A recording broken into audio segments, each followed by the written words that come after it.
I pledge allegiance to the flag of the United States of America and to the republic for which it stands, one nation, under God, indivisible, with liberty and justice for all. Good morning, everyone. Are you sure that's running, Audrey? This is not showing up. Says it is. Huh? Says it is. So YouTube's up and going? Not on my phone, it's not. Phone's on? No. Mine is. Is Is it? this mine on here? No, I'm asking about this phone, Alvin. Someone- Yeah, I got that on. Okay. I don't know if anybody's on other than us. So, looking at the consent agenda, it looks like we just have some claims. moved. A motion, is there a second? Any discussion on these? All in favor signify by saying aye. Aye. Aye. Motion carried. Okay, first for our scheduled sessions, we have John Rasmussen, the engineer. Bid opening for RISE grant project. Go ahead, John. I have bid tabs. You guys could like them. We had 20 plant holders, 13 bidders, but we only got two bids in. So lots of interest, not very many bids. Yeah. 20 plans, what did you say, 13? Yeah, it's on the second page is the plant holders list, or third page, I guess. Copies kind of came out strange, so. We received bids from Bluffs Paving and DPS. Why did you receive so few bids, John? Because the project's too small? I really don't talk to the contractors pre-bid, but I would guess the targeted small business stuff is probably something they didn't want to deal with. There's some extra work there for the DOT, so I think that kind of added the complication. Definitely do a local bidding. I don't think I've ever bid a targeted small business project. Do you guys have to make a motion to open, or do I just start opening? Go ahead, we need, yeah, so we got a motion to, Oh. Second. got a motion second to open the bids. All in favor signify by saying aye. Aye. Go for it. All right, so the first bid is Bluffs Paving and Utility.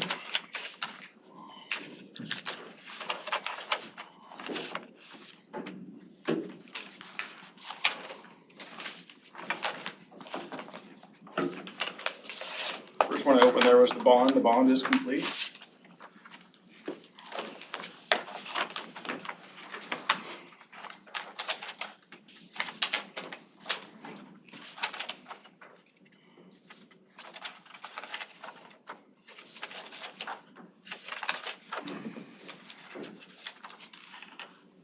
They completed the form for the targeted small businesses.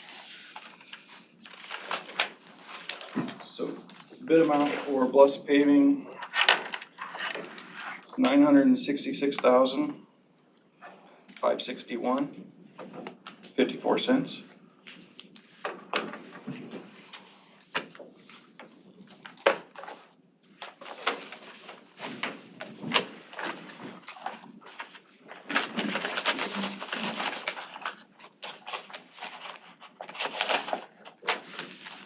Second bid is DPS.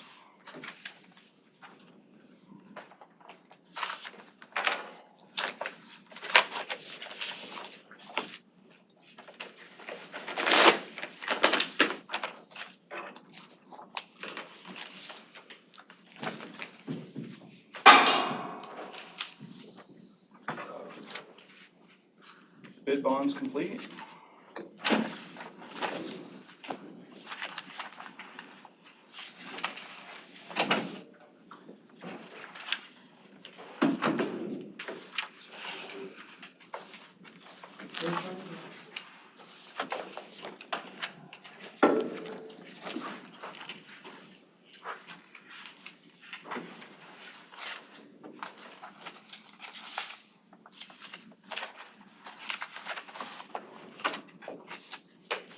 Yeah, targeted small business forms filled out, but they didn't actually, it's not complete. So it's a responsive bid, but I don't know that we can award it without talking to our partners, the DOT.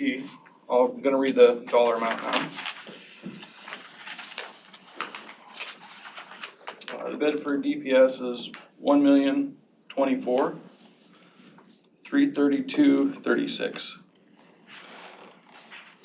$1,024,332.36.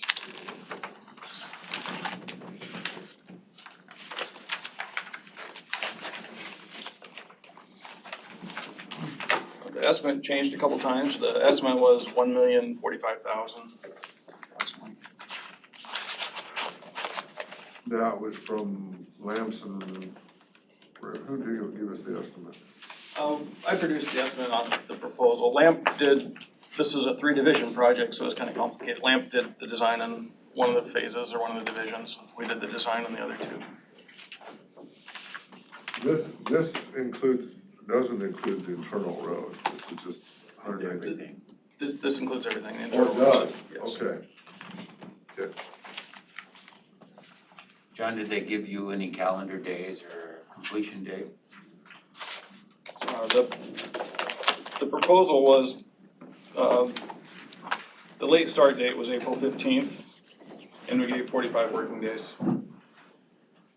So we gave winter free time, so I was trying to closing traffic.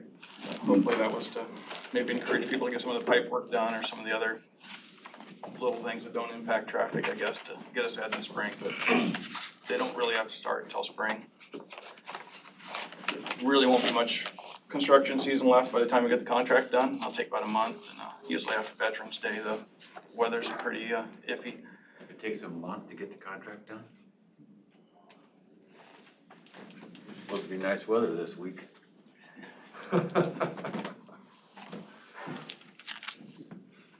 So the apparent low bidder of Bluffs Paving, I'll check the calculations. I have to run this by the DOT since they're providing the funding, and I'll bring it back for award. Okay. All right, Thank you. John, thank you. So they're in for half of the, if that number's right, they're in for half of the 966. The DOT. Is that correct? That's correct. Okay. All right, thank you. Next, we got Jason Slack, Director of Buildings and Grounds, and Nate Bledsoe, Ronco Construction. Discussion, decision to approve change order number 6 in the amount of $3,230.44 with Ronco Construction for CRC 006 call center asbestos delay remobilization. This is change order 6, the one that was denied last Tuesday. Nate Bledsoe with Ronco would kind of like a chance to explain himself on what that remobilization at the call center means. Yeah, so I wrote up a little narrative. Did you give them the narrative, Jason? Yes. or- Okay. Yep. So I wrote up this narrative kind of further describing what the cost incurred for remobilization are. When the meeting, September 22nd meeting, it was discussed that this cost was a delay cost, which isn't true. It's the cost associated with work being completed, and then all the resources had to be moved off-site because we completed all the work that was possible with our demolition crews. And until the asbestos was abated in the call center, at which time we had to bring those crews back to finish the work. So the cost of $3,230.44, which includes the bond and insurance, is for bringing those resources back, which would be your labor, equipment, and some of the materials, supplementary materials to complete the work.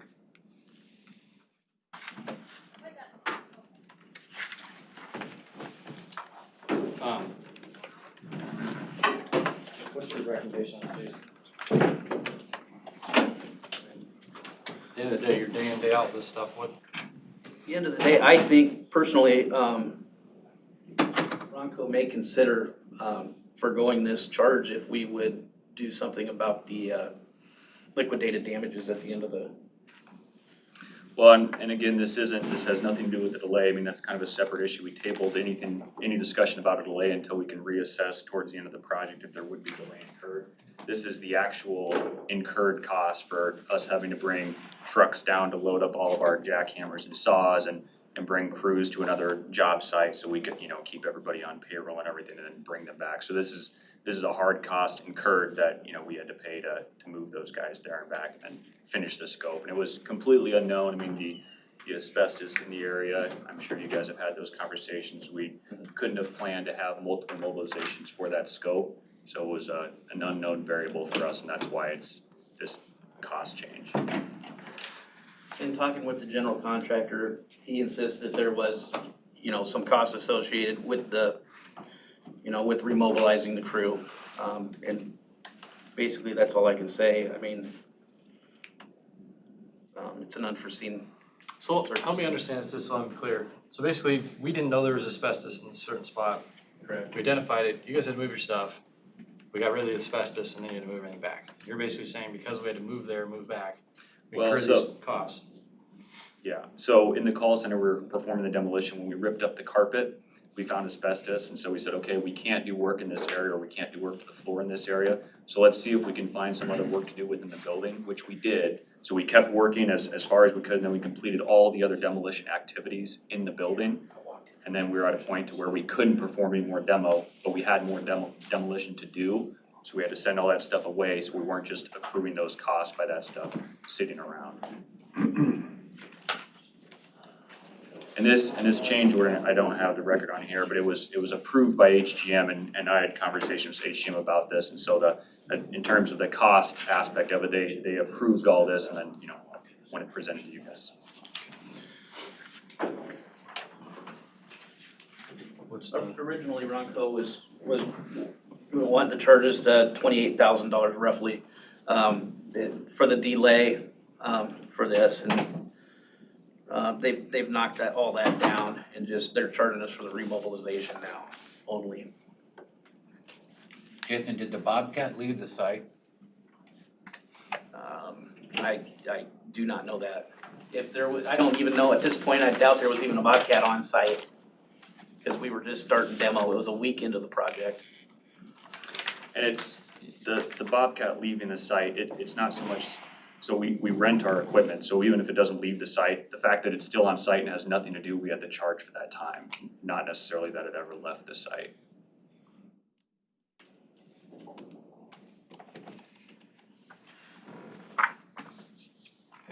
what's the pleasure of the board? Well, no, I'll make a motion that we,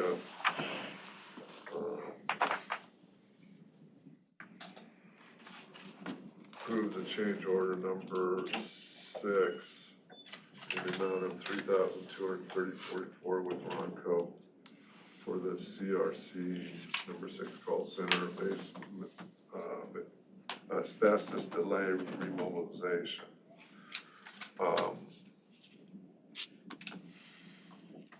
Okay, is there a second? I'll second it. Okay, motion second, discussion. Okay, what was it said earlier, and I didn't quite catch it, about settling up at the end, or for if they're behind on their, Well, initially it was brought up to me that the reason why we were incurring these expenses was because we had the liquidated damages after March 26th date, which is $500 per calendar day. okay, And I know Ronco wants to stick to the schedule and get everything done, maybe even prior to that date. sure, And I know nobody wants to, pay the liquidated damages on that. And I thought it was brought up at one point that perhaps Ronco might forgo this if we did away with the liquidated damages on that, but that's not true. Well, and so with this, when we found asbestos, I mean, we had a certain schedule that we created when we were bidding this project, and we had to submit days, and so this asbestos made us have to change the operations and what phases we do things. And we just, when there's liquidated damage, we don't like to make changes like that just on a whim, because we don't know how it'll impact the end date of the project right at that time. So that's what we said, is the project's tracking pretty well, so I don't think this damaged us, but it's hard to say in that moment, kind of as we move, and there's long lead items, stuff that has to be delivered, and how it impacts that kind of stuff in coordination, quality assurance. And that's why we said we'll forego this until we can reassess closer to the end of the project if it actually delayed us or not. okay. Well, maybe this is too simplistic. I would have probably took the 32 and divided it by the 500 and added 6 days to the end of the contract, if that would have been settled this out or whatever, but so be it. And the problem with that too is, if it goes over it's not just liquidated damages. When we build the schedule, when we build the estimate, we only have our guys on site for a certain amount of days. So every day over that is our guys as well, which is over $500. So it's not just 500 a day, it's whatever that is, those two Okay. things added up, yeah. But for our purposes, it's 500. Yes, for your, Yeah, your purposes, it may be 1,000 or whatever. yes, but if it did delay us and we had to stay, it would be Right. both of our purposes. Yeah. Okay. Any other discussion? Oh, the only thing I would say is, as soon as we found the asbestos, we attacked it right away, got it taken care of. I don't think, the first change order they brought to us was $28,000. Now they say, whoops, we were just kidding, now it's 31. I'm just not sure there was any cost associated with it. That's just my personal opinion. And can I comment on that? Sure. So when we were talking to asbestos originally, we didn't know how long it would take them to do it, so I made a worst case scenario. If it was, I forgot what it was like 2 weeks to do, a week to do the investigation and 2 weeks to do the abatement. And in actuality, I think they got it done in like a weekend. So that first number was just if it's this timeline, here's what the cost would be. So that, it wasn't so much an oops as a worst case scenario, just so you guys know. So is it safe to assume then if we would have approved the change order back then, and you realized it didn't take that long, you would have given those funds back? Yep, and I told that to Jason when we had our meetings about that. Okay. Okay, we'll do a roll call.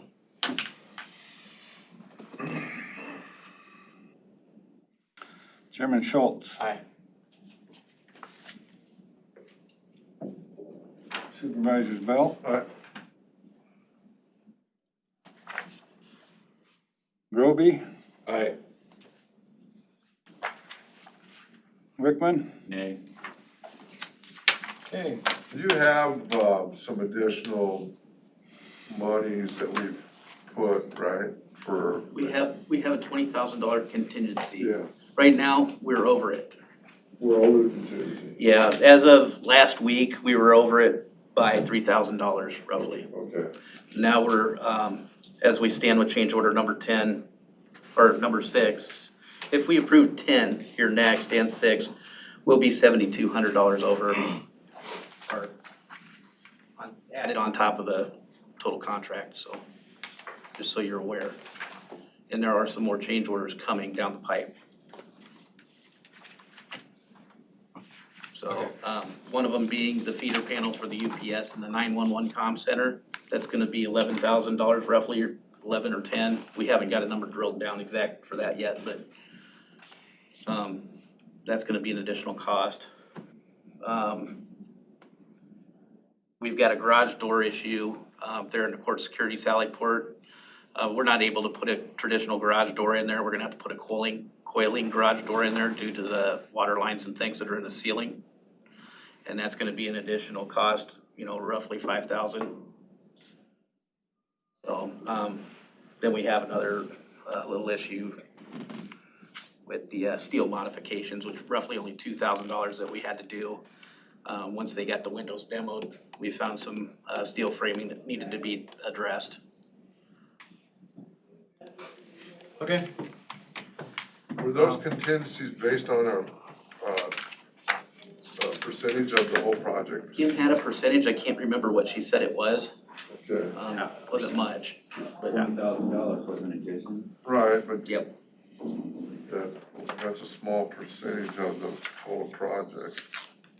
Right. Okay, Okay, so now we're on the next change order, number 10R, the amount of $1,006.74, Ronco Construction for CRC 10R for the east wall of the Sheriff 29. What does that mean? 29 or what? The room that they're talking about is at 029, 029.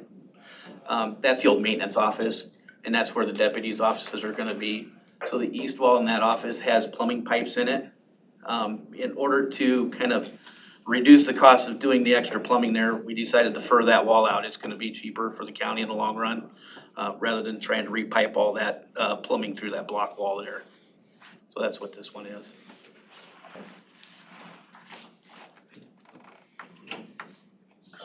So this is, I'm taking this is approved by you and HDM? Yes. Okay.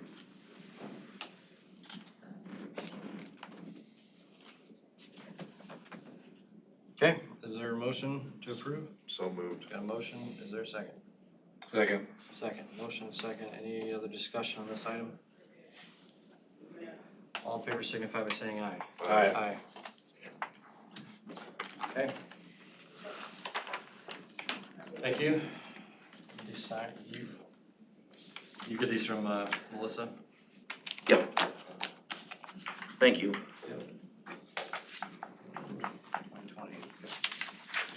All right, item C on the agenda is Warren Campbell, Office Administrator, the Assessor's Office, discussion decision to approve and disallow applications made to the Assessor's Office. So moved. Do you want to run down the numbers first, or? There's just two that they recommended not be allowed. So if you can just comment on those, if that's okay with you, Judge. Yeah, we got a motion, is there a second? Second. Second. Those two that were disallowed, Lauren?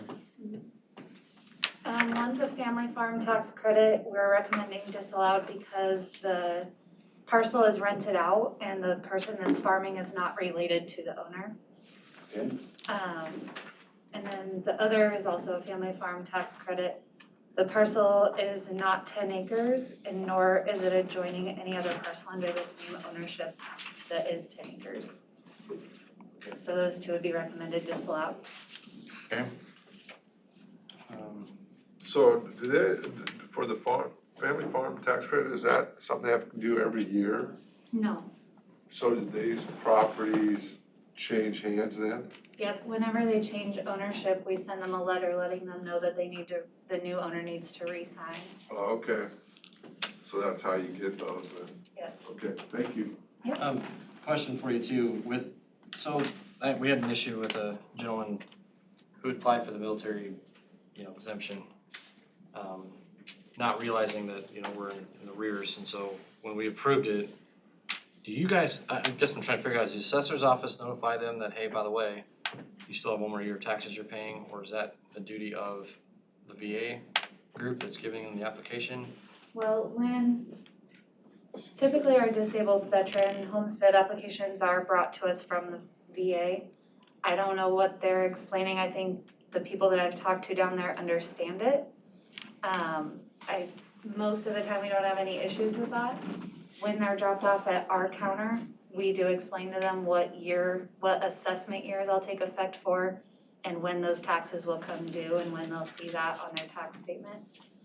I think I know the particular one that you're talking about, and that person didn't buy the house until after July 1st, wasn't even a resident of Iowa until after July 1st, so would not Yeah, I'm just have- trying to figure out I mean, regardless of him, I just want to make sure that somewhere along the line it's explained to these individuals what, because it's easy to miss. I can say yes, I know for a fact our office explains it as clearly as we possibly can when they will see that on their tax statement. Okay. I believe that the VA does a good job of that, but I can't be clear. Makes sense. The July and the 18 months confuses a lot of people, the way our tax system works. If Yeah, if they're not familiar with it. a lot of times these folks are already, they're relying on this disability that they're drawing. Right. So when they get hit with a $4,500 or $6,000 bill that they're not expecting, it's, that's kind of where the rub comes. So I just want to make sure that there's someone along the line that's explaining it so they understand it before they, just so we're not. Well, you get, if you move here from somewhere else and you're used to business from there, you need to go get that landscape of No, yeah, where you're going to. totally agree. I believe there's been conversation in the past between our office and realtors in town to try to help realtors understand it better so that they can explain it to people better too, but I don't know Yeah, Yeah. Okay, if they understand it well. thank you. appreciate it. All those in favor signify by Thanks, saying Lauren. aye. Aye. Okay, motion carried. Thanks, Lauren. Okay, moving on. Did I miss something here? Why isn't that item 2 on there? Oh, there it is, okay. Okay, so we're on item D. Paula Hazel, Executive Director, and Shalmar Matizes, Rural Development Manager with Advanced Southwest Iowa Corporation, came before the board to give an update on quarterly activity initiatives. This was just a discussion, so. Yes. Yes, good Floor is morning. yours. So Shalimar and I are here to provide the supervisors with our Q3 project activity and other initiatives that we've been working on. So I'm primarily going to cover projects and activities that are specific to Council Bluffs and our entrepreneurial development efforts. And then Shal is going to cover the rural Potawatomi County stuff. So to date, as of current, we have 21 projects that are looking at Council Bluffs specific. Now, keep in mind when we track all of our activity, and the only projects that we keep in our active pipeline are those projects that we are conversing with on a daily, a weekly basis. We have some type of activity actively happening with them, largely real estate identification or incentives, demographics, those type of things. So just keep that in mind as I walk through. So I can't update you on all 21 of those projects, but I'm just going to hit a few highlights so you have an indication of the type of projects that we're working on. One of the projects that I've been working on for a couple of years now, we actually were able to land the real estate transaction for them in 2019, and then their construction project this year, and that is Dayton Freight. And Dayton has purchased Lot 2 in South Point Phase 2 off of Veterans Memorial Highway. All of their construction permits have been approved, so they will be beginning their construction on their new facility here in the city. The lot 2, is that back there by Project Cowboy? It would be just south of FedEx. It fronts South 19th Street. Okay. And it's about a 40,000 square foot facility that they're putting up, and there'll be about 40 employees that'll be housed out of that facility. Thank you. We have not one, not two, but 3 existing businesses that we're working with on expansions. 2 of them are due to acquisitions, which will mean fairly sizable expansions. One is a bricks and mortar expansion. The other is more of a process expansion internally. And then the third one would be an actual relocation and expansion project for more visibility. All 3 of those companies are very good, substantial businesses in the city of Council Bluffs and Potawatomi County, so we're really happy, especially during this time, that they didn't table or put their expansion projects on hold, but have continued to move forward with those, and we should be able to announce those hopefully by the end of the year, but it may progress in the first quarter, just depending on what happens with some of the items that we're working with them on. I think I remember talking to you about a German-based project that we were working, which is a manufacturer of high-end bathroom fixtures.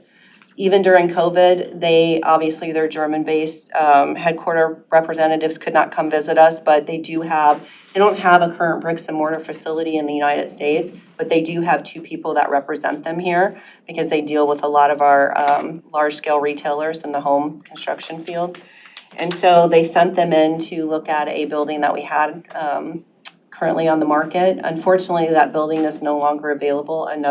One of our existing companies put a lease option on it. But what we are working with the company on is a built-to-suit option, and we have a couple of sites that we've offered up that option for. So hoping to hear back from them soon. The problem is that they've flat out told us that the project won't move forward until their German-based owners can come in and, obviously assess the county, the city, and the site in which they would be, and you can't blame them for that. So pray that COVID ends and allows some of our international friends to come back for a visit at some point. We're working a pretty sizable logistics project. This company, actually, this is based on an acquisition as well. They acquired the former National Concrete building on South Avenue and an adjacent 25-acre parcel. So we're really working with them on doing some additional intermodal offerings for the city and for Potawatomi County and the region, actually. And they plan on relocating all of their Nebraska-based business or employees to the Council Bluffs facility. We are working with Iowa Department of Transportation on not one, but two different potential grants for this through the RISE program, which obviously, John, you guys are very familiar with that these days. And then they have another program which is more so slated for the rail component of this project, and it's called the LIFTS program. And so it has not been funded for a couple of years, but it's been refunded this year or allocated this year. So we are going to be putting an application in for that, which is in November, and then the RISE application would actually be not until February of 2021.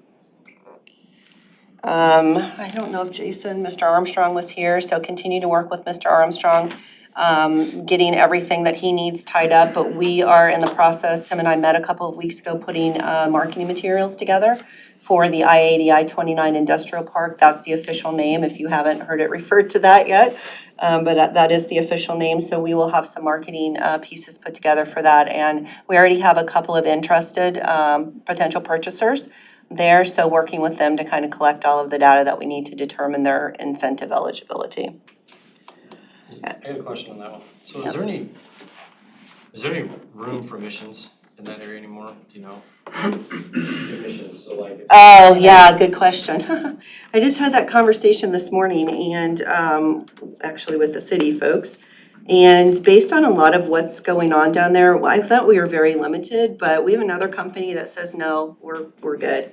So I need to double check on that because that's something that every single project we have to be mindful of. Yeah.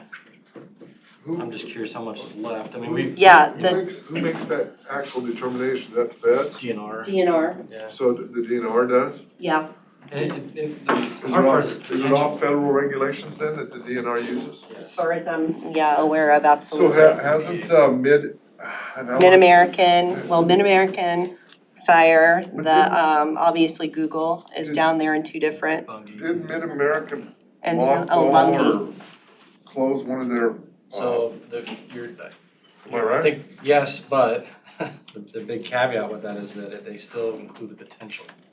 So even at some of the other businesses down there, they have emission points that they're not even using necessarily, but they look at it and say, well, if you were to use it, how much would you use? And so they just But I thought basically lock up those carbon credit. I don't know if carbon credit's the right word. But When we were working with Cyrus One, that was one of the first things that I told them, that they needed to, make sure that they were going to be able to build their facility there based on what I knew was happening down there. But I thought they were totally gonna dismantle or close the worst unit down there. At Midium, Yeah. I do not know that for certain, Scott. I can do Okay. some further No, I investigation, but I don't I know. thought that was the plan. yeah, and I way think it is back. part of their plan, but I think there's still some stuff they gotta work out. Operating, yeah. Plant right next door to them. But that's a great question, and again, something that we consider when we're trying to cite.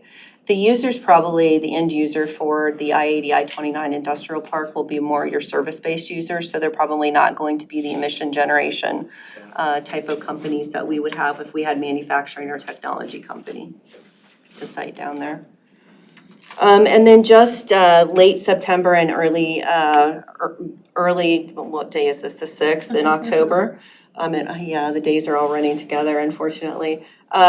We've gotten two new very sizable projects in that are specifically interested in Council Bluffs. One is a bigger logistical warehouse manufacturing or warehouse distribution project, and the other one is a sizable technology project. So I have a meeting with the technology project this afternoon to gain some additional details, but it's so far sounding pretty good. So I think that's great news.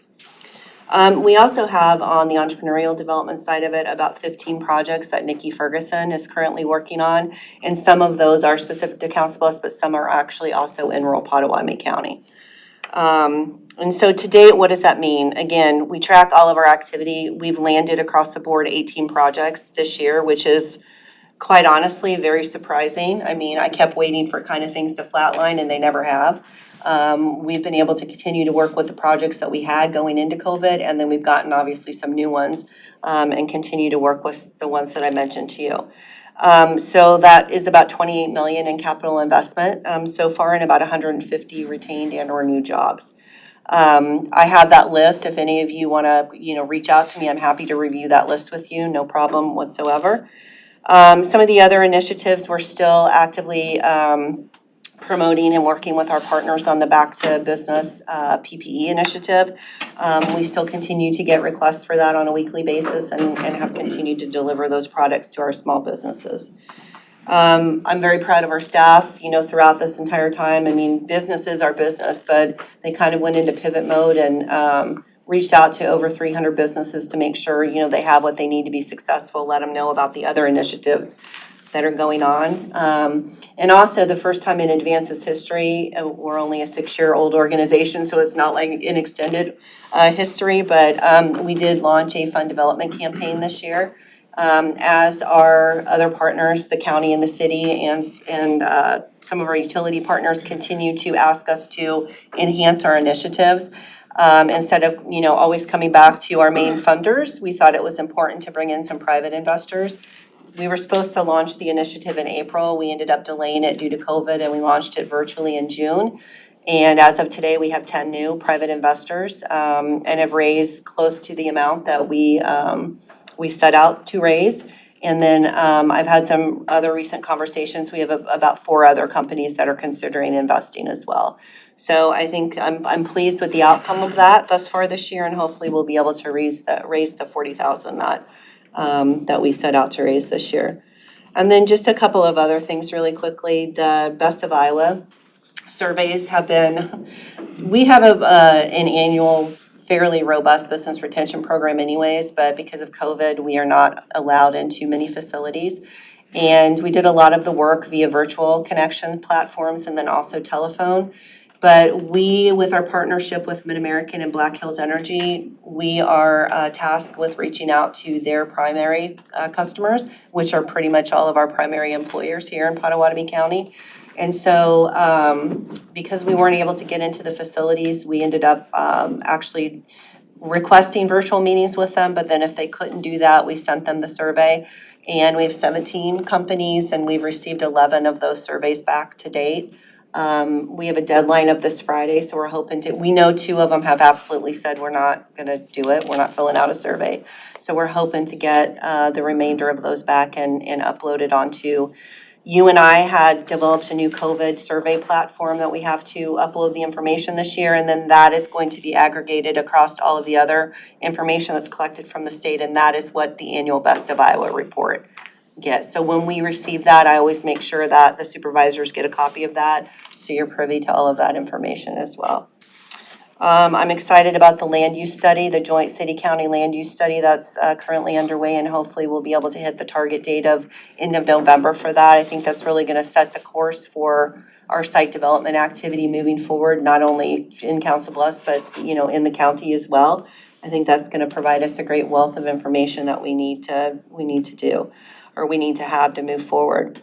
And then just to let you know, we will be hosting Debbie Durham on November the 13th. I will be reaching out to some of you to participate in that, and I hope that you will consider doing that. I'm not sure if it'll all be I don't know yet. I'm still sketching out the agenda, but if you can, block November 13th off on your date or in your calendar. And then thank you again for your for sponsoring and helping us put the funding together for the Livability This Is Iowa. Everybody was on board as of last week, and I was able to sign the contract. I had a meeting with them, a virtual meeting with them yesterday, and then I've put together a small core group of people that will move forward with structuring the content for that, and I'll make sure that the supervisors have that sketch of everything so you see what we're working on. And the last thing is that 2021 is just around the corner, so it is time to start planning our program of work and our budget. And we will, the staff and I and the board will start working on that yet this month. So, and that's all I have. I'm going to turn it over to Shalimar, and then we'll answer jointly any questions you have at the end, if you're okay with that. Hi, everybody. Hey, really exciting. I am celebrating 2 years last week in this role, and I still love it just as much as day one. So thank you guys for giving me this opportunity, because I'll take this off so you can hear me better. I really, really love it. So far since our last update, I was able to land 4 projects totaling $3.8 million. and 8 jobs. The biggest of which is Oakland Fiber is officially landed, meaning Oakland, Iowa now has fiber optic internet up to 1 gig service, which is huge for Oakland. Carson also has it. They have seen the project, the people who are putting in the fiber have seen a really great increase in the number of people that are getting the service as more people get it and talk about how great it is. And then they've also seen it ramp up Carson's installations as well, which is great. So things are going really, really well there. The other projects that I was able to land were Project Oakland Java, which is a drive-through coffee shop in Oakland, which is awesome. And then Walnut Horse and ER Electric. So right now, to date, I have 20 active projects that are within economic development, and then I have 4 active special projects, which are things like the Oakland, Maine project, and a couple other things that we're just helping cities with that wouldn't necessarily be economic development related, but it needs help, so we do it. Year to date, I have 35 referrals that I've sent businesses to other SBDC and other entities in order to help them get more services and more help. That's something we started tracking mid-year last year that we really feel like is important to make sure that we're referring and we're getting these people as many resources as possible in order for them to make sure their business is as successful as it can be. Anything? Anyone saying? Oh, no. No, it's a hammer, Got it. construction. One of the projects I'm really excited about right now is addressing the food desert in a couple of our towns that don't have a grocery store. It's a really innovative company that is coming in and offering and trying to put in refrigerated and frozen lockers into these towns that are delivered to daily with groceries. So we have approached Trainer, Walnut, and Underwood. Walnut has signed on an MOU and is extremely interested, has already found a piece of land to put it on, et cetera, et cetera. We're still waiting on going to Trainer and Underwood's city council meetings. This is huge. I think this is such a great idea for all of our cities. I think it's going to really help make it more and more easy for somebody to want to buy a house in a town like Walnut that doesn't have a grocery store, and you're kind of like, man, 30 minutes each way to go get groceries, that's a little bit of a bummer. So this makes it to where there's just another amenity there that makes it to where it's somebody that could come in and actually feasibly start building. So another one is Project Oakland, Maine that I've been working on a lot. The old hotel on Main Street in Oakland, if you're familiar with it, it really needs to come down. It's sinking an average of 8 inches a year. It's dropping bricks if things get too loud. We have Project Burnham. We have a company that wants to build on the lot next to it that the city has already given the lot to the company to build. But when they had their construction people come out, they said we can't build because every time we do anything even remotely loud, it drops bricks. And we're not going to build a brand new building 6 inches from something that's dropping bricks on top of our brand new building. So that's became priority number 1 for us to get that building down so that Burnham can expand. And so I am. Who owns that building? The guy in California own that building too? No, it's a guy out of Lincoln, but the city now, in a week and a half, the city should own it. The city went through the condemnation process and is taking possession of the building. So are they gonna pay to tear down? Is that their plan? Our plan is to, right now, we're going after a city's grant, and then we have a plan to hopefully split the funding 3 ways, is our hope. Cause it's $180,000 to tear it down with the asbestos and the issues and so on and so forth. We did go after a DNR grant, that was due in April. We found out we did not get that grant, which was a bummer. So now we're moving forward. We returned to the office. 180,000 anymore though. It is. That's not what you. I know. That's why I called you yesterday. It was 152, and then the city said, remember our 25,000 that we've already put in. So I put in the 180, so it's 180 now. That was why I gave you a call yesterday. We returned to office on September 15th. It has been going well. I've had to keep the door locked because I'm getting a lot of people that see my car down there and then want to come in and chat. We are taking business meetings, but we are making sure that everyone is masked and being careful. I've been actually able to refer 4 different companies to go online and sign up for Pot County Health to come in and inspect their business and make sure that they're doing everything according to safety protocols, which is really cool. And then lastly, I want to thank you guys so much for funding and helping fund the rural housing study. Just the preliminary work, it's not set to be done until November, but the preliminary work that they've been doing on it and the things that they've been checking in and sending out to us is incredible. Like, this is going to be such an asset for those towns to each have their own printout about what they should be doing moving forward with rural housing. So I'm really excited to see what can happen. The towns are really excited about it. It's just something that we've been working really, really hard on to get them all the information possible so we get the best suggestions and initiatives out of it. So, any questions? Okay, I just got 2, and if you, maybe you don't have the answers. Is there anything going on in that, freezer property on 24th Street in Veterans? There is. So a couple of the projects that I talked about in my update, we actually have submitted that site for potential location for them. The manufacturing company, the fixture company, we've recommended a build-to-suit on that property. So yes, and then one of the other projects, which I've dubbed Project Andy, they're interested in that lot as well. And that's Boyd Jones that has that still, right? Correct. Yeah. They own that, yes. And then what is going on with economic development with Omaha Chamber? Did they pull back or what are they doing? The Omaha Chamber, they've had some downside, not just on economic development, the entire chamber. Oh, really? Yeah, they had some unfortunate based on the situation. Okay. So, yeah, most of the economic development team, I think only a couple of people were affected in that capacity, but unfortunately that's what happened, so. But the group is still. Yeah, the partnership is still, and all of our partners are still, involved, and we're just all meeting virtually now instead of, and the Omaha Chamber office is officially closed until at least through the end of the year, so.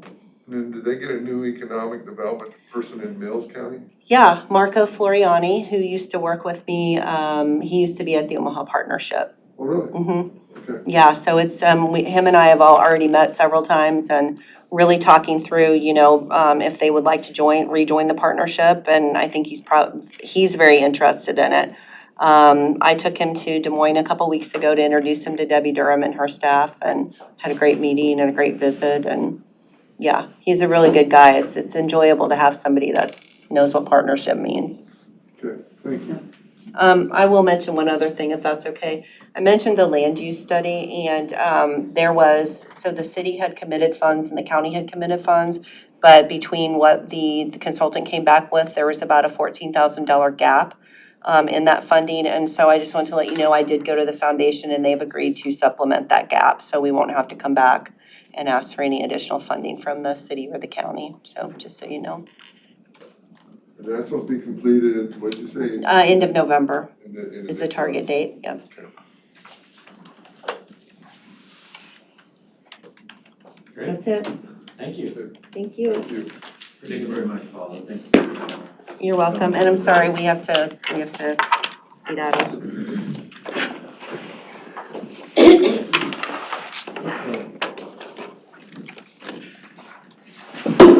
Let's take a 5-minute recess.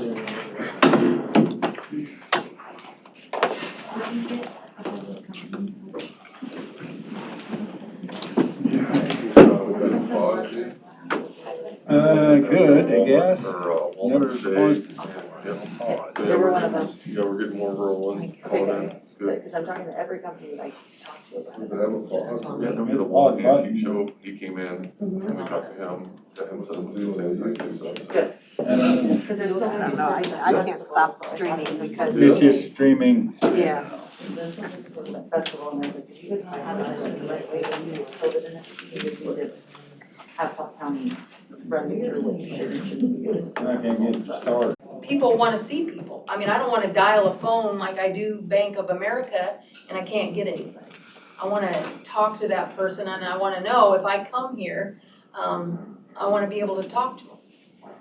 So we've never had any problems downstairs, knock on wood, ever. And I think, you know, it, like Justin said, you know, I've heard more of the black cloud, and I heard of a bank call me the other day and ask a question, you know, is so-and-so, and I said, that's, you know, not my area, you know, you need to call up there. And then, I don't know, I heard something about they were handing cards out and call this number, and I didn't understand that. So, you know, I didn't think that was part of service either, so that's just Yeah. my.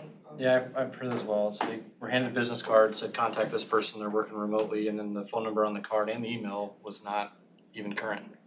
So we had people that weren't even getting the services that they were supposed to at all, and that's unacceptable. I just, how, you know, and then back to kind of your point, what you're saying, there's no oversight. There's no way for us to gauge whether or not these folks are even doing the responsibilities that they're supposed to be, and I don't know how you can measure that without, you know. And then the other thing that just baffles me is how are we, you know, maybe I'm getting into HR world here a little bit, but people are getting overtime working from home. And I'm just really curious how we're measuring that. How do we identify that? How can we possibly measure that when we're not in their workspace, when their workspace is not here? You know, and maybe there's a particular project that would take extra time, you know, but then that's where you get into situations where you have additional employees here, you have one employee that's getting overtime and others are not. It doesn't make sense to me why we're not sharing responsibilities when they're doing literally the same job. So I don't want to sit there and call individuals out or individual departments. That's not why I'm here, and that's not what I want to do. But what I do want to do is make it known very clearly that I'm going to pursue cutting budgets from these departments if people don't return back to work. If the job's not here, the job's not getting done, then that job doesn't need to be here. And we'll contract it to someone else if it's a, you know, state mandated. So that's my stance. I don't know if anyone else has anything they want to bring up, but. I just concur with what Matt said earlier about all the engineering and social controls been put in place. Department heads got together and they all agreed on the things that need to be put in place to get the employees back to work. And I think we did all those things. We went around to each and every department. We talked to each and every department and asked them for their concerns. We put up sneeze guard barriers. We put up temperature control checks. We have hand sanitizer stations. So I think everything is there. It becomes a behavior piece. And I think it'd be helpful, and I don't know what you guys think about this, but I think it'd be helpful if there is an employee that needs to be at home for some reason. Say they have a child that is under their care or something, and they're doing hybrid school, you know, so maybe 2 days a week or something, they're not actually in the classroom, so they need an adult to be there to help them do their e-learning or something like that. That makes total sense to me, but I think where we need to push that is through HR. To me, HR kind of, you handle everything, you know, FMLA, FSLA, all those fun things. So perhaps those folks are trapped by you that are working from home, and there's a legitimate reason for it. I think a determination, really, I mean, I'm a parent, my kids went through school, we struggle with challenges with childcare, all those things. There's some sort of to be made on that to say, you know, if you're supposed to be there watching your kid so your kid can do school, can you be doing your job? Or do you need to hire a babysitter to come in and watch your kid so your kid can go to school? Because my only thing is for my employees who are at work, I think that there has to be some level of expectation of responsiveness. If they call needing something to do a land split, issue a permit, whatever the case may be, those other employees then need to have some sort of responsiveness to say within 20 minutes, I'll be gonna be able to make this phone call or be available on, you know, make sure they answer their email, and then that way they don't get an email at 10 o'clock at night and say, oh, well, I'm working from home, but I'm working from home from 4 o'clock in the afternoon until midnight, and I'm not working the regular 8 to 4 shift. I mean, what are they, all those things kind of laid out, so that way at least the employees that are here can do their jobs.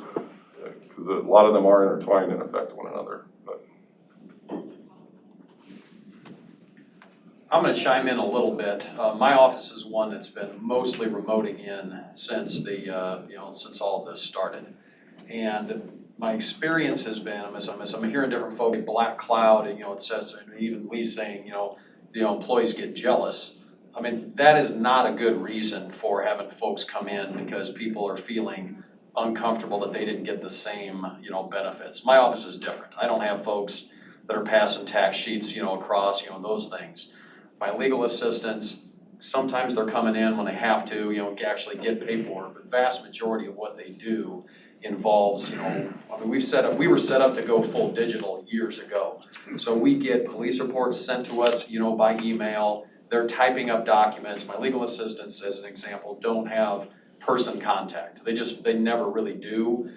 Everything that they're dealing with has to do with the attorneys that they're working for. The attorneys in my office, I have a duty rotation where I've got at least one criminal attorney in the office every single day. Leanne that's on the civil side is in the office almost every day. I'm popping in when I have to, myself, which been more and more is getting to be almost every day. But vast majority of what we can do by email, and phone. My victim witness coordinators are in the office every day because they have human contact that they have to have. And my same thing with my receptionist. But, for the other folks, I'm sort of reminded back when I hear well, my office doesn't get to do this. 15 years ago, just trying to be a good boss, I'd let everybody go at noon on Christmas Eve, the day before, Wednesday before Thanksgiving, New Year's Eve. And I got a pretty good nasty gram from the board, after that said, hey, you don't get to do that. We negotiate the terms of the employment contracts and other offices are complaining. So I'm like, okay. So I had to send off the note to all my union folks and say, basically, attorneys, you can take off at noon. Anybody else wants to, you got to take vacation.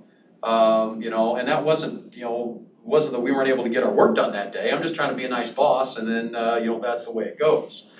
I feel like the notion that we have to, I feel like I've been able to monitor my attorneys and my legal assistants because they get a number of cases assigned every week.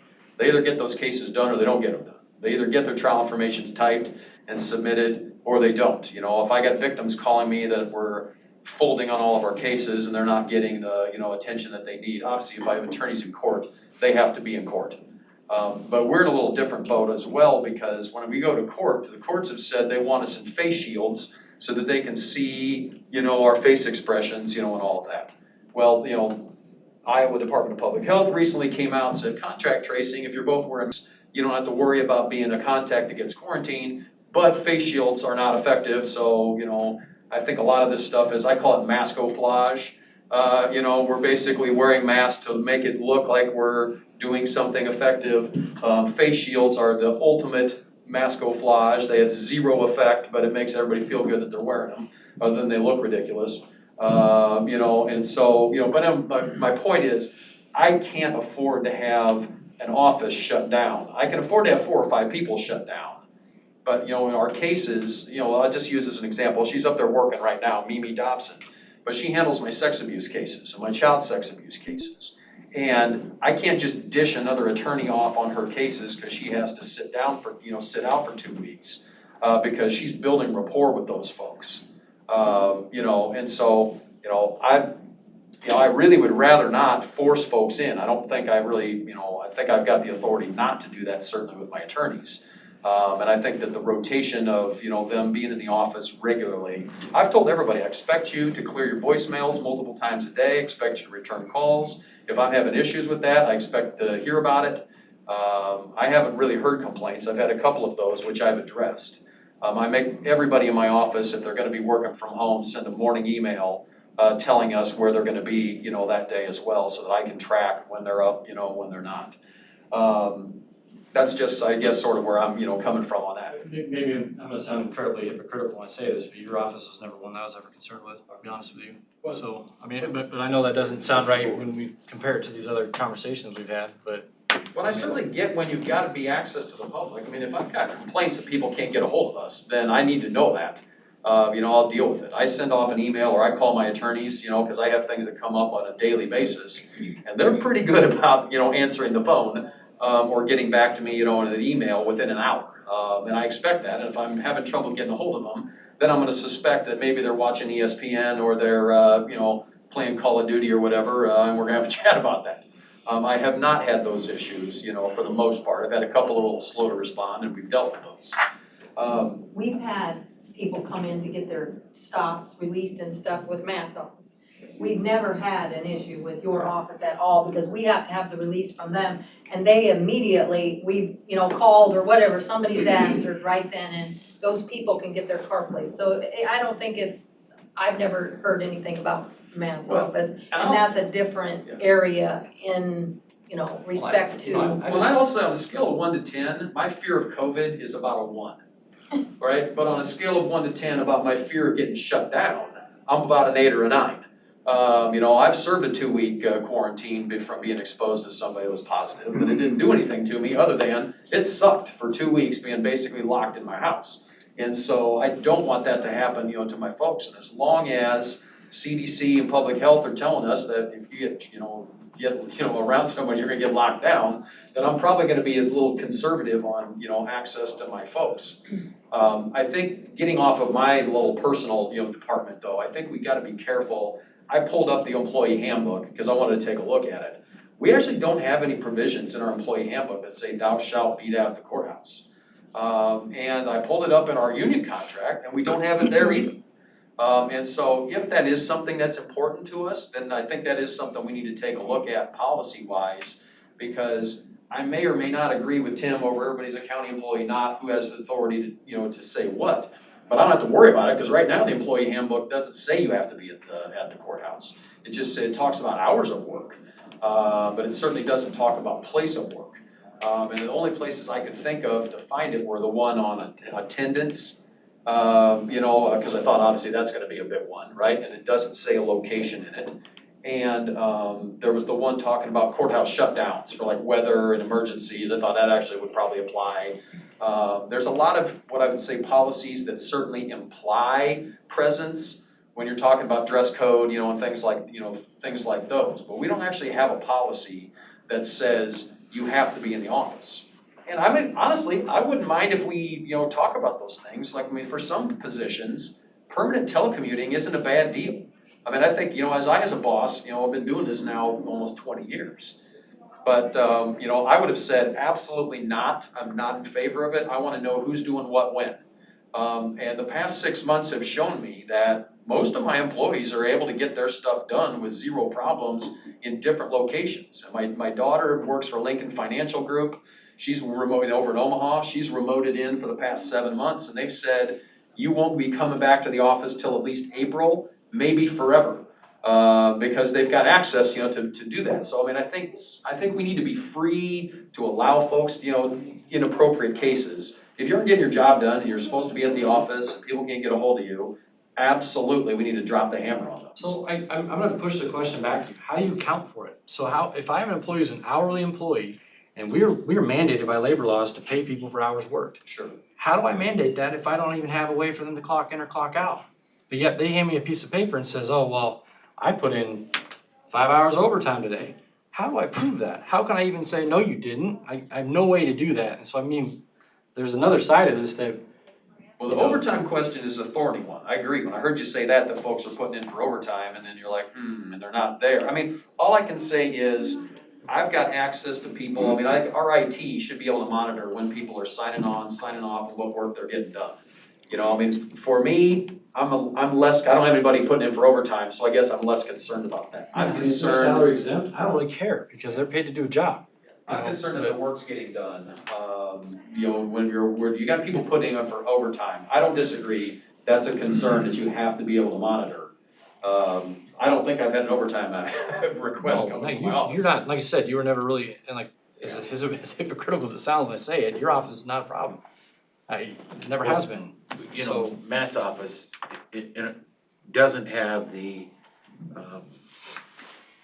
you don't have foot traffic to go to your office. Well, you can't get into my office through, because we have security doors and all that. I mean, we're just, like I said, I don't want to put myself like, we're different. No. We're just kind of a little different. You are different.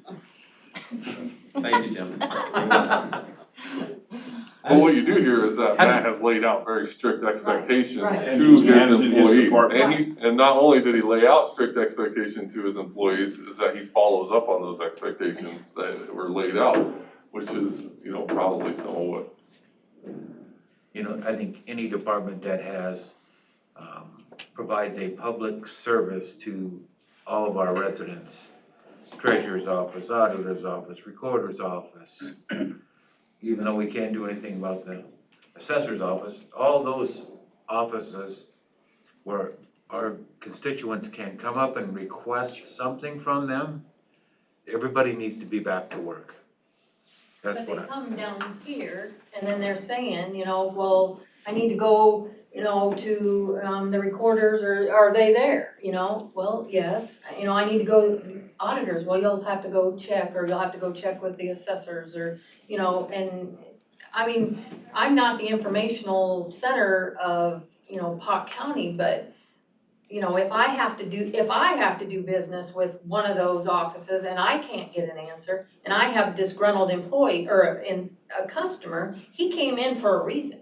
He came in because something wasn't right and he needed to talk to somebody. Or, you know, I take the brunt of it, which, you know, that's normal. But he needs to get something solved and he can't get it done. So, you know, why can't, I mean, the answering of the emails and, you know, like I said about masks, we call right then and there and we get those, because those people aren't gonna be very happy. They can't get their plates because they have a big stop sign on their name. It's no different than something else that needs to be addressed on these property taxes. You know, we had splits and this and that, and some things were not correct. And we tried to get a hold of, you know, and we couldn't do it. So like Matt says, you know, I mean, I have an employee that calls somewhere else, or I call somewhere else, and they can't get their answer. And I have a person in front of me that's just really happy, you know, that they need something now. And you know how people are, they want it now and they don't wanna wait, but, you know, that, and they might have to, but. I think the concern over defunding a position is a pretty good shot across the bow, though. If you're really wanting to get folks in to the office, I'm a department head worrying about folks. I mean, I'm dead serious. I don't disagree, I'm just saying, I think that's a pretty good shot across the bow. You may not have to do anything formal, as long as your department heads, if you've got problem children that need to be, you know, spoken to. There's plenty of contractors out there that wanna do this work, and I'd be happy to employ them if we can't get our own people here to do the job. So Matt Wilbur, you're, I don't know what you call, I assume maybe receptionist isn't the right word, but that gal's there every day up there? Every day to 4:30, Jan Saturday. Okay. you know, you bring up a good point on our, policy handbook, employee handbook. We'll take a look at that. We have our policy, review, lead agency in the room today, so she's gonna work on that. And we're also working on a work from home policy too, so is that about ready to go? Don't we already have a work from home policy? We made a revision in it. We don't have a work from home policy. We've talked about it a couple times and then we table it because I think we all want to think about things and then we come back and we talk about it. And then I think we were waiting for today as well, so. Well, Suzanne's caseworker is working from home for the last 15 years. She has her own departmental policy. Okay, that's where the policy is. Right, and because they're going from home to home to home, Right. you know, they can't necessarily pop back into the office in There's a lot of between. things that make sense. I mean, Yeah. it doesn't make sense for someone to come here that wants to get in a plat book, to have someone that, your physical plat books are here at the courthouse, and then you hand them a piece of paper and say, well, call this number, and that individual's not here. Doesn't make sense. That's So probably then it's an like, oh no, we issue gotta that we schedule a need time to come in and do this. That's probably one issue I probably need to take care of. Well, But, I'm not here to like dime anyone specifically out, but I'm just Right. telling you, like, this is the kind of stuff that I'm getting phone calls on. And it makes me furious, because Yeah. we're stewards of people's tax money. Right, well, We're paying people but to not be it here. bothers me that they call you and don't call me if there was an issue in my office. Well, Because I've never, and I did, you know, and Matt was talking about he can't afford to lose, several people in his office. I could, in this presidential election, I could not afford to lose 2 of my election workers for 2 weeks. We would be in a heap of hurt, and you won't contract that out to somebody. I can't figure out- That's why I keep everybody out of the office as much as I can, is just to protect those, election workers, Jody and MK. Because if they weren't sick, but if they had to quarantine for 2 weeks, every chance we have to keep them safe, I'm gonna take it. Because if Audrey and Jenna, if they both had to quarantine, you wouldn't get paid. You know, they have to, get their work done. I think they could probably get some work done at home, but, they choose not to. But every chance I can get to keep somebody out of my office, I'm gonna do it. Because here's my feeling. We are at war. We are at war with a invisible, silent enemy. And the only weapons we have is this mask and a 6-foot deep foxhole. That's all we've got. We've been playing defense for how many months? We don't have any weapons against it. All we are doing is playing defense, and that's all we've got. And I'm gonna keep those people out of my office just to protect my election workers as long as possible until this stupid election is over. And if Becky Belt, have you ever been on the phone with her? She can't hardly breathe. She's gotta stay home as much as possible. But she gets her work done. Did the bonds get sold? Yes. Is the auditor working with her? Yes. And if she gets sick, you guys will be in a heap of hurt and it'll be dumped on Becky Lenahan. So we're really safer if everybody stays home as much as they can. Lee's people cannot stay home. They have to sit there and take care of their customers. If somebody comes to my counter and wants a real estate question and talk to Christy or Linda, there's a phone right there. They can punch their extension number and talk to them on the phone. They don't have to be there. Candy will help them walk through the GIS maps if they need it. So if somebody's got a complaint, if they complain to you, you tell them to come to me. No, I know I'll tell you now that happens, but it happens. They call me and I say, well, you need to talk to the auditor. And they don't talk to That me. conversation absolutely happens. And I give them your cell phone number. And they don't call me. Well, that's not my problem. No, it isn't. No But offense, if these people really had a problem with me, they'd call me, and they have. Other people have called me. It's I been think the on. problem is that when folks come here to get a service, the service that they pay for, and they can't get it, there's frustration. I It bet may not if, necessarily be your office, it might be another one. all right, But I'm just telling you that that stuff has to stop. It can't. And I get what you're saying about being safe and that this is an invisible enemy. I get that. And trust me, I've been in a war where the enemy is invisible. I know you Trust me. understand that. You would probably But- do everything in your power to protect your guys. And that's what I'm We doing. have measures in place, and what I'm telling you is that if you have an individual that you feel is unsafe working in that office, perhaps we need to put an office somewhere else in this place so they can still perform that function. I think Maybe that's you. if Becky was here, she would, probably have to, I don't know, she and Becky or Lenahan are back in that office, but it's still risky. But here's, I'm not gonna talk about one specific employee or specific department, but I'll generalize enough so that we're not getting ourselves in too much trouble. But when the people that I see that are supposedly working at home are taking a 2-hour lunch break, and I see it, I've seen it, because I've been out there in public doing my job. And you see people taking And 2 there's hours. people that are still there the entire time that I'm there, because I'm at a work conference thing at a restaurant. And it's like, what are they doing? And then I see that same employee get overtime. I get really, really frustrated, because I'm like, how are you possibly managing these people if this is what's happening? I'd get screenshots of individuals that are all day trolling on Facebook, making comments, liking posts, doing stuff all day long.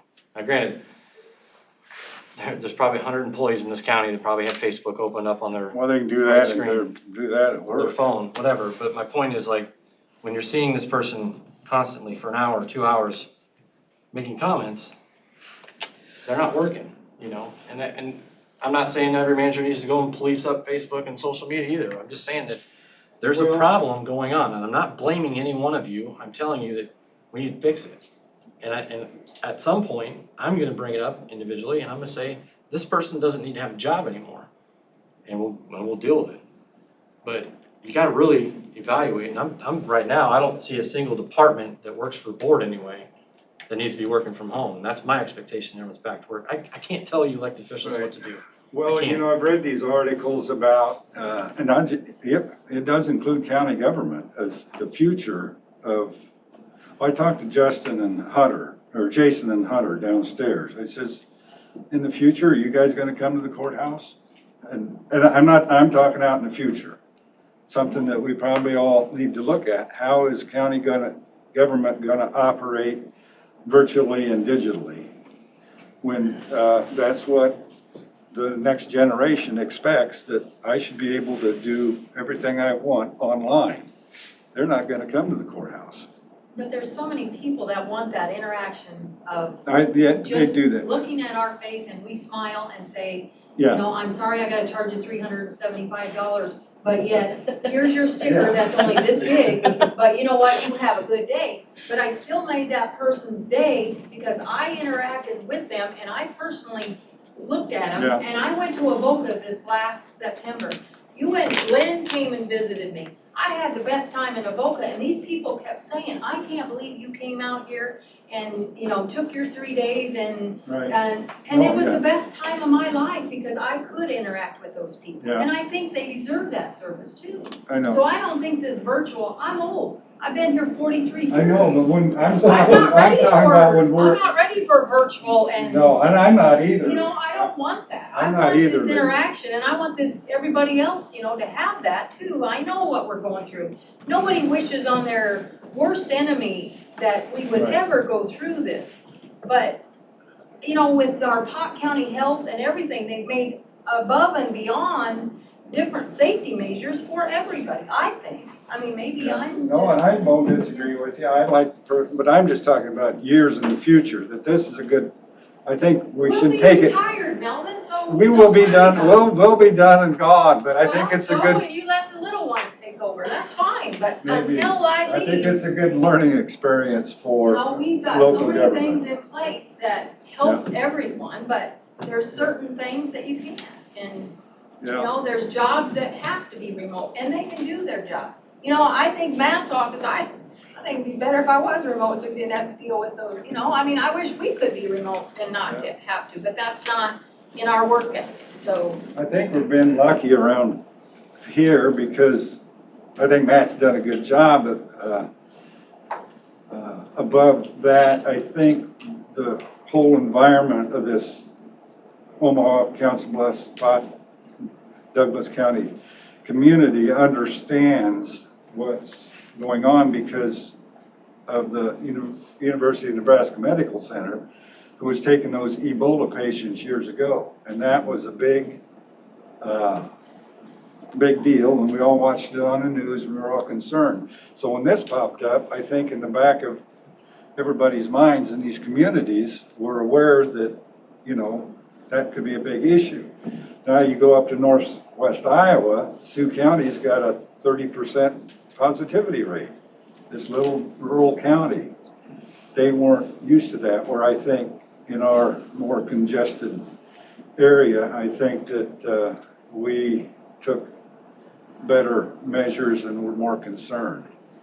And I go to Hy-Vee and I bet 75% of the people have masks on because they understand. I was on a ISAC board meeting last week, and the Woodbury County Public Health Director said he was walking out of Hy-Vee with his mask on and got chastised by another person for wearing a mask.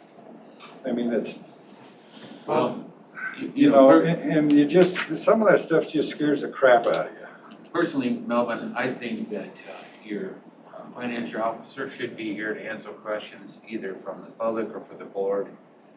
I think there needs to be somebody from your real estate division here every day to answer questions from the public. I also believe that your elections deputy should be here every day as well. And, you know, you say, gosh, if we bring them into work, if they get sick, well, you know what? You don't know what they're doing on their own time. They're safer at work than they are going to a grocery store, or shopping for clothes. Right. So I don't think there's any reason at all whatsoever that those people can't be here Well, performing the job that we pay them for. That's my Well, personal opinion. okay, well, I disagree with you. Okay. Well, we'll part of it's just, I don't know, I guess collectively as a county, we need to look at it and say, well, if we got employees that are working in an area and they're too close, social distancing isn't as effective as we think it should be, then maybe we need to look at expanding our footprints a little bit, working out of a different office or Well, I different do, room. I have We have an annex plans, I have building. We can plans in the move, future. we can move roads people to go work somewhere else. We can, I mean, hell, we got county parks that we can put offices in if we need to. I mean, there's places that we can do the job from, but it's not okay to keep doing this. And I'm telling you, and there's a lot of folks that aren't here right now, but I want my words to be heard, that if I see things being abused, I'm going after that position. I'm gonna take it away from your department, and I'll do that by cutting your budget, and then you're gonna have to figure it out. And I'll hire someone else to do that role if it's a state mandated service, because this can't be done, you know, and like I said, I don't want to individualize anyone. It's just, it's frustrating because it's happening, and a good measure is looking at your overtime and looking at the people that are working at home, and then figure out if your workload is being shared or people are actually working from home. So, I don't know. Is there anything that needs to be voted on here? You brought 4 temporary people in, right? To open Right. ballots and stuff? Just to fill the ballot. So those 4 people can come in and work, but your other employees have to stay home. Well, even if they were all here, we'd still need those 4 employees. 4 part-timers. Okay. All right, I'm done beating this up. Let's move Well, on. and like I said, these departments, if changes need to be made, we need to know about them. Work with public health, we'll figure it out. They'll say, go work here, go work there, and we'll sort it out. But enough said. I guess everyone knows what I believe, and I'm gonna tell you what I'm pursuing, and that's where I'm going with this. So figure it out from there. Well, do we have, maybe this is a Wilbur question, do we have the authority or oversight to limit overtime without pre-approval from the board?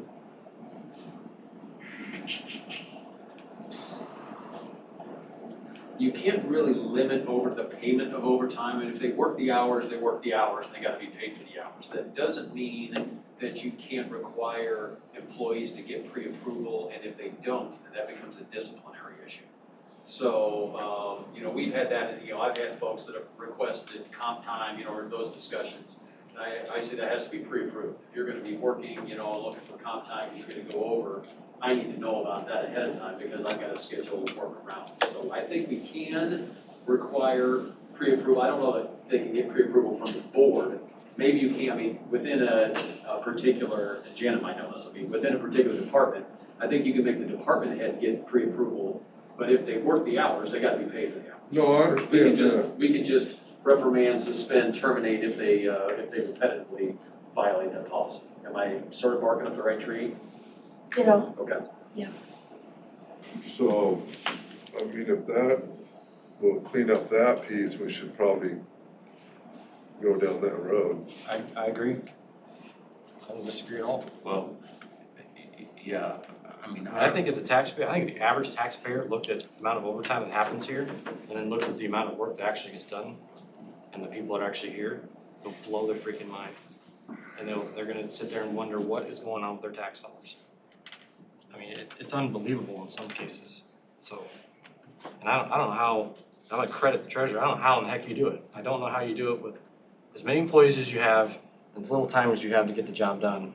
Your office has like 1 or 2 hours of overtime here and there. Never. Right. No, don't go there, never. So, Because if I can't, if I have to stay, the only one that stays over is me. And if somebody has to cover when, it's me. I'm not gonna ask somebody else to come in here, but that's just that office. But if we can't get the work done today, it's still there tomorrow. We have deadlines all the time, and we work together to get it. I don't need somebody to stay over. It'll get done. And I can dish it out, like Heather does finance. If I need help with something else, Heather or Alicia or somebody, they're gonna help me. I don't wait till I'm so bogged down that I would pay overtime. We all are universal. I guess that's, what we try to do. Okay, I think we can leave that there for right now. I'd say it's still an open wound, but we'll address it soon. I would like to recommend that we strike the safety piece that I listed on here about getting a outside safety audit. I would just like to have some conversations with Garfield individually and make sure he understands kind of the route I was hoping to go with this and make sure he's on board with it. And then we'll go from there. But the other piece I do want to just have a discussion on. I don't necessarily want to make any decisions. So barring anyone wanting to make a decision, I would say that it's been proposed that, you know, looking at some of the duties that is performed by the HR assistant, that that role has become increasingly, I don't want to call it heavier workload, but there's been a lot more issues that have arisen from that. And so I'd like to just propose moving that role over to HR, strictly HR, and remove that function of the board assistant from it and have that person just be strictly HR's assistant. Can I back up to the Garfield one just real quick? Yeah, no problem. Is that something that potentially ICAP would oversee during a construction process spot check?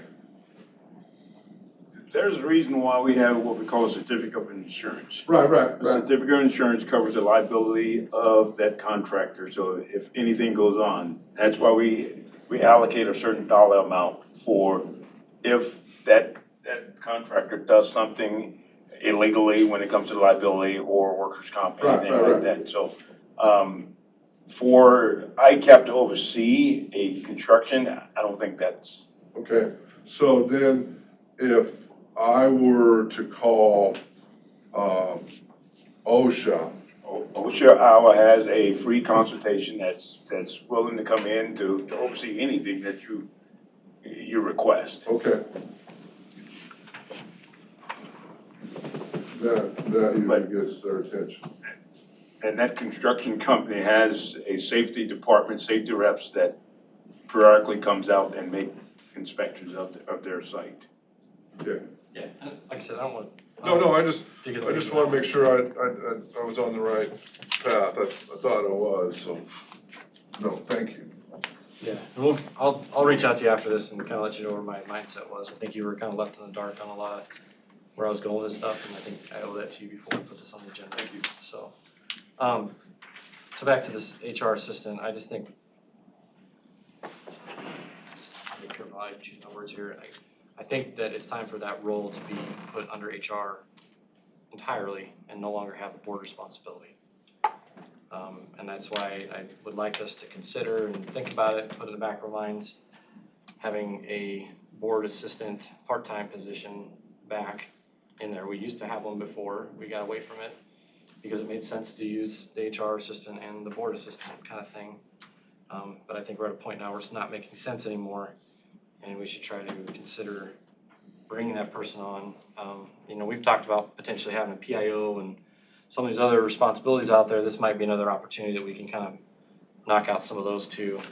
You know, this person in my mind would be there to back up our current board assistant, and you know, in their absence, they're there to fill the gaps, but also would have a role in messaging for us. So when there's important things that we want to put out in public, press releases, things like that, this person would be, in my eyes, the perfect candidate for that. You know, get on Facebook, push that press release, manage our website, make sure that things are up to date on there. You know, just several different things like that for the board, specifically for the board. And you know, I just want your thoughts. Do you think the workload with our executive secretary is too much? I think on some weeks it is. You know, it ebbs and flows a little bit. I think there's times where it's not that bad, and there's times where it's pretty heavy. But I don't think it's What do you anticipate this part-time person to do? The exact same responsibilities that we had the other HR assistant helping us with. So answering phones, backfilling, Answering phones. I mean, that's a thing that they do. That is a task that is performed by that person, yes. if our executive secretary is here, she answers the phone. Okay, so what happens when that executive secretary is not here? She can transfer the phone line to. To where? The auditor's office, that's where everything gets dumped. I don't. Or the, HR. I don't think it should go to HR anymore. That's kind of the point. Well, the name of the game is, it's not really a department, it's a person that's actually answering the phone. I mean, I didn't mean it to be, but send it to HR, or there's a person there that had done it in the past, that could still do it when. I'm not saying that role stops either. So maybe I need to clarify that. I still think that board assistant does the exact same role that she's doing. I think it's the excess workload that gets carried over. Do we have a job description for this position? Yeah, there would have been one. Yeah, with Ramona. Yeah, we used to have one when I first came here. Mona Wood, and I don't We had know. Lois and Cindy, then when Cindy moved up, when Lois retired, then we got Mona. Mona, but I don't know if it was 10 to 2 or what her hours were for sure. But Mona was here but I don't know that she was really a HR assistant. No. When she was here, she wasn't. She was just, I think, part-time board. Right. And so we don't have a part-time job description, right? We have Melissa's job description, and then we have Liz's job description. No, but there would have been. We would have had one for Mona before at some point. Yeah, there was before Mona. Maybe you just don't have it. I mean, maybe yeah. Mary has it hidden on some file somewhere we need to ask her about. I mean, Yeah. I would have thought there would have been one. I'm not trying to minimize or take away or anything like that. I'm just saying that She didn't work for. there's no backup right now. She worked for Pot County, right? Who's Mona? But there wouldn't be in this case. No, her husband That's was, why Rex was, not we have Rex. some there. I But think did- that we have things. We pay her, we hire her through a We have temp no agency? information. Mona? out She there. worked full-time. She was paid through the board. Mona was paid through the board's She was line item. full-time? I don't remember her being She wasn't full-time. full-time when I was here. I think she was part-time. Matt was full-time in I'm not buildings asking and for anyone to make a Yeah. decision today, just to be Her clear. husband was a building ground. I think we do need to work out the backup and the physicality of it all, because especially once the construction is done and we're moving, how do we want to handle that? And so I think that kind of then stems some of this. Do we have it in the right place? Is HR still in the right place? It's not working. I mean, the bottom line is what's going on right now is not working. And it's not a knock on any one person that's doing the role or anything like that. It's just simply, we have a setup right now that is dysfunctional. And I think we need to change the makeup of what we got going on. I don't think the HR assistant is the appropriate person to be our backup for the board right now. I just don't. And I think if that part-time person only works 10 hours a week, because that's the only responsibilities we have for them, then so be it. That's kind of where I'm at. But I just think right now, what we're doing is not working. I am taking probably 95% of the issue when it comes up, and I think this is a good way to get around it and fix it. And without going into personnel matters or anything, I don't.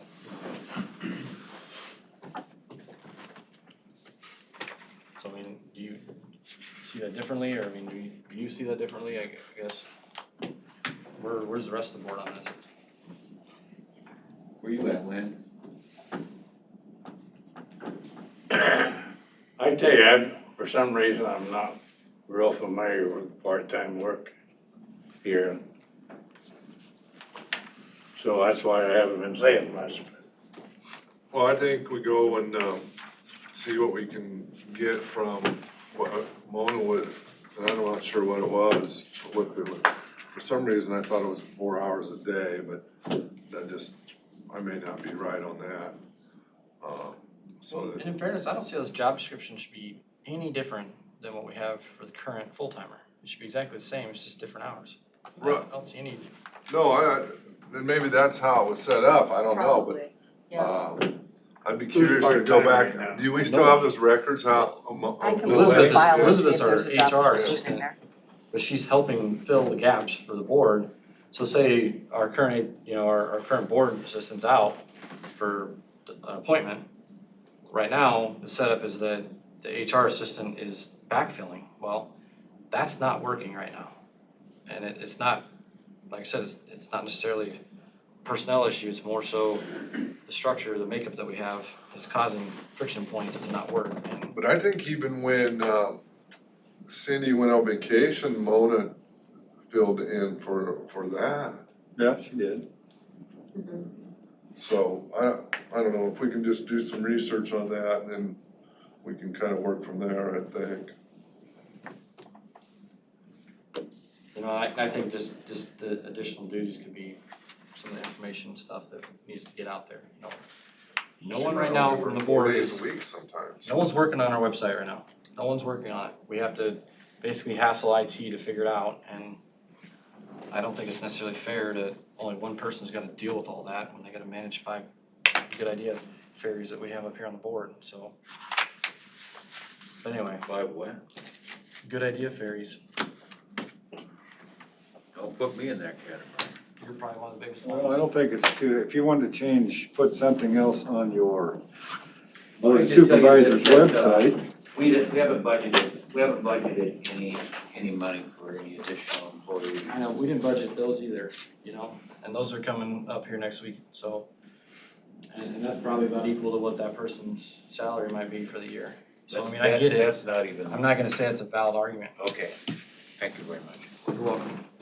because that's not a valid argument.